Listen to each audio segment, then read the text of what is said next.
Christmas is coming, and I would much rather spend time in my shop than going shopping. So this year, everybody on my list is getting DIY gifts. So today, I've actually got 5 new DIY gifts to share with you.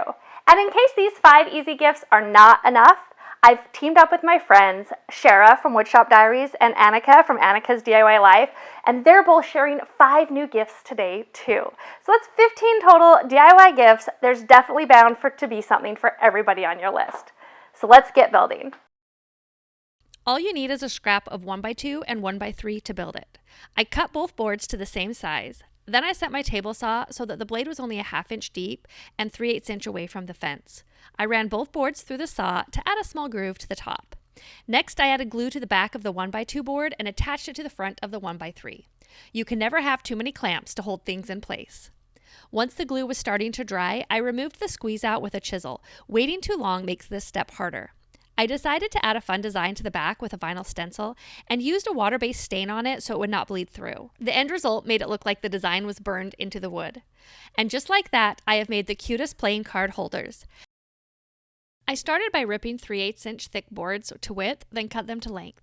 I attached 2 sides to a back, creating a U shape, then added ledges cut at an angle inside the U. The bottom ledge was attached as a chute to row the dice to the front.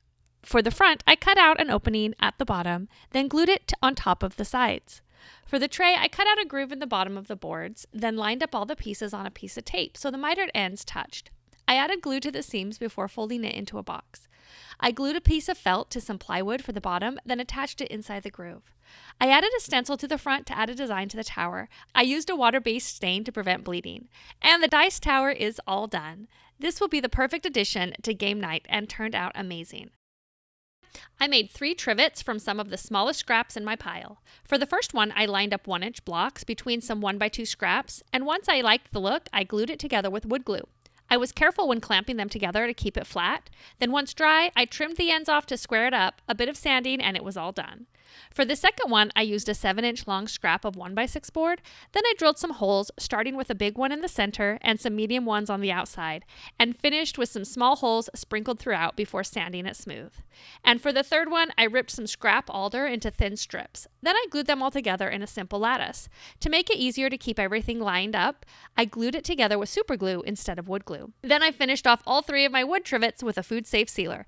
These were so fun to make, and I can't decide which is my favorite, but I am happy I was able to give those small wood scraps a new life. I started by ripping some 1/4 inch and 1/8 inch strips of hardwood on my table saw.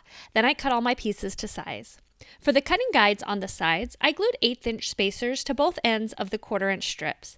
I used tape to hold them all in place, then once they were stacked, I clamped it to dry. For the back, I glued a few scraps of the hardwoods together so it was as tall as the sides. For the cutting base, I cut a piece of hard maple with a curve at the top. Then I drilled a couple holes in the curve and cut out a handle between them. I rounded over the inside of the handle to make it comfortable to hold. Now the pieces were all ready to be glued together. I started by adding the back, then I glued the sides to the base and back.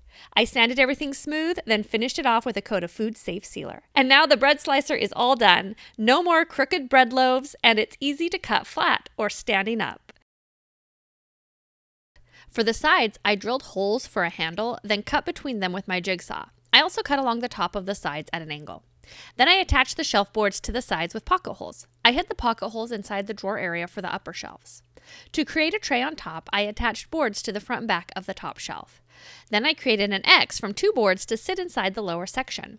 I notched out half the board at the center of each to create a half-lap joint. It was a nice tight fit, so I had to tap it into place. Then I tapped the finished X into place in the lower section of the cart. I built a simple drawer by attaching 1x4 boards around the perimeter of a piece of 1/2 inch plywood using brad nails and glue. I drilled offset half moons for poles in the front and back of the drawer, then glued felt to the bottom to help it slide smoothly. To prevent the drawer from falling out, but still making it accessible from both sides, I added bumpers to the top of the drawer area lined up with the cutout poles. Then all that was left was to add wheels to the bottom. Now I have the perfect cart to hold all my daughter's crochet supplies. Her yarn stacked beautifully in the lower section, the drawer holds lots of supplies, and the top tray can hold the project she is currently working on. And I'm so excited I get to cross 5 names off of my Christmas list because I've got all these gifts done and ready to go. And make sure to check out both Woodshop Diaries and Annika's DIY Life's videos. I'm putting those links in the description below. And then check out housefulofhandmade.com for even more amazing DIY gifts for you to build this holiday season.